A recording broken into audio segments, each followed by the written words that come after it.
Governance experts are tonight raising fresh questions over the government's plan to revive the controversial Arror and Kimwarer dams. The red flags follow claims by Deputy President Rigathi Gachagua that the projects were stopped by the previous administration for political reasons. NTV's Sydney Chazima revisits the row that could pose the first anti-corruption test for the William Ruto government.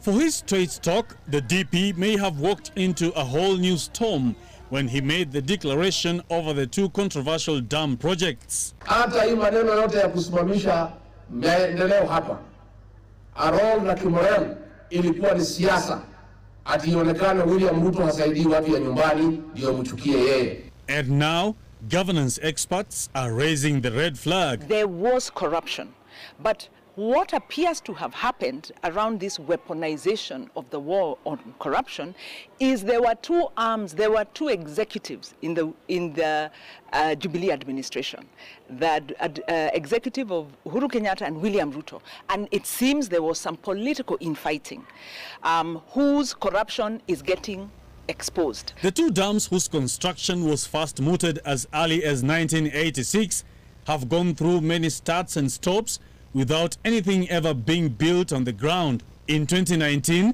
the projects were brought to a screeching halt by the then President Uhuru Kenyatta, who said in a statement that Kimwarer was neither technically nor financially viable, a declaration that was sharply criticized by the then Deputy President William Ruto, who has since succeeded Uhuru as president. Sahi wanatuambia ya kwamba sijui dam fulani ati pesa imeibiwa, hiyo pia ni porojo na uongo. Approximately 900 families, which were promised about 6 billion shillings as compensation for land to pave way for the project, have also been waiting in the wings. Nataka serikali ishughulikie walipe wakaaji haraka ili kampuni iendelee. But more questions remain even as the government seeks to restart the dams. Budgeted corruption is a case for Kenyans.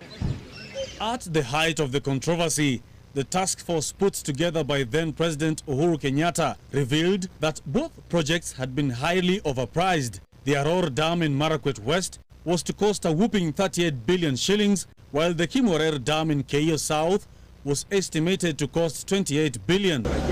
After a review, Arror Dam was to be implemented at a reduced cost of 15.4 billion shillings, but the Kimwarer project was brought to a halt after the task force deemed it unfeasible. Former Treasury CS Henry Rotich is fighting off charges in court over the alleged loss of at least 55.8 billion shillings in the Kimwarer and Arror dams. The Kenya Kwanza team lied to Kenyans when they said they will not weaponize corruption, because what they are now doing is politicizing a case of budgeted corruption to exonerate the masterminds. The government appears to be making good on its campaign promise to bring back the dams, but remains unclear on how it intends to resolve the corruption cloud hanging over the projects. There must be an audit of what went wrong because money was expended. We are at risk of losing more money if we do not seal the loopholes that enabled the corruption to take place. We are also at risk of losing those who benefited from corruption under the previous administration. At no point did Kenyans say we have granted an amnesty to past corruption.